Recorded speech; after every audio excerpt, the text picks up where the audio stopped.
ಶರಣಾರ್ಥಿ. ಈಗ ಕೊಟ್ಟಿರೋದು ಇದನ್ನ ನೋಡ್ರಿ, ಸ್ಕ್ವೇರ್ ರೂಟ್ ಆಫ್ 20 ಇದೆ ಪ್ಲಸ್ ಸ್ಕ್ವೇರ್ ರೂಟ್ ಆಫ್ 5 ಇದೆ. 90% ಜನ ಏನ್ ಮಾಡ್ತಾರೆ, ಕ್ವಶನ್ ಈಸಿ ಇದೆ ಹಾಗಾಗಿ ನಾನು ಇದನ್ನ ಆಪ್ಟ್ ಮಾಡ್ಬಿಡ್ತಾರೆ, ಟಿಕ್ ಮಾಡ್ಬಿಡ್ತಾರೆ. ಯಾಕಂದ್ರೆ ಎರಡು ಸ್ಕ್ವೇರ್ ರೂಟ್ ಒಳಗಡೆನೆ ಇದೆ, ಕೂಡಿಸ್ಬೋದಲ್ಲ ಅಂತಾರೆ. ಬಟ್ ಸ್ಕ್ವೇರ್ ರೂಟ್ ಸಪ್ರೇಟ್ ಇದೆ, ಹೌದಾ?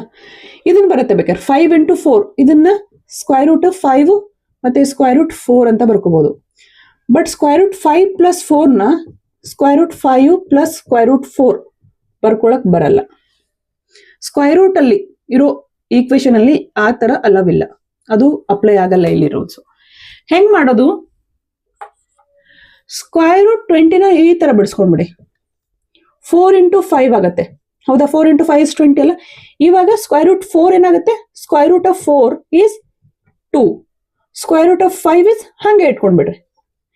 ಈಗ ಈ ಇಕ್ವೇಶನ್ ನಲ್ಲಿ 20 ಜಾಗದಲ್ಲಿ ಇದನ್ನ ಹಾಕೊಂಡ್ಬಿಡಿ. 2 square root 5 plus square root of 5. ಇದು ಏನಿಲ್ಲ ಅಂದ್ರೆ 1 ಇರುತ್ತಲ್ಲ. 2 square root of 5 plus 1 square root of 5 is 3 square root of 5.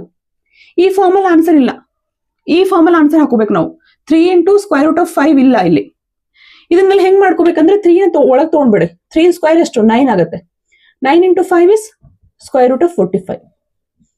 ಇದು ಆನ್ಸರ್. ಅವರು ಆನ್ಸರ್ ಕ್ವಶನ್ಗೆ ಆನ್ಸರ್ ಯಾವ ಫಾರ್ಮಲ್ ಇಡ್ತಾರಲ್ಲ ಆ ಫಾರ್ಮಲ್ಲಿ ನಾವು ಆನ್ಸರ್ನ ಫೈಂಡ್ ಔಟ್ ಮಾಡಿಬಿಟ್ಟು ಟಿಕ್ನ ಮಾಡಬೇಕು. ಇದೇ ತರ ಯೂನಿಕ್ ಕ್ವಶನ್ಸ್ಗಾಗಿ ನನ್ನ ಪೇಜ್ನ ಫಾಲೋ ಮಾಡಿ.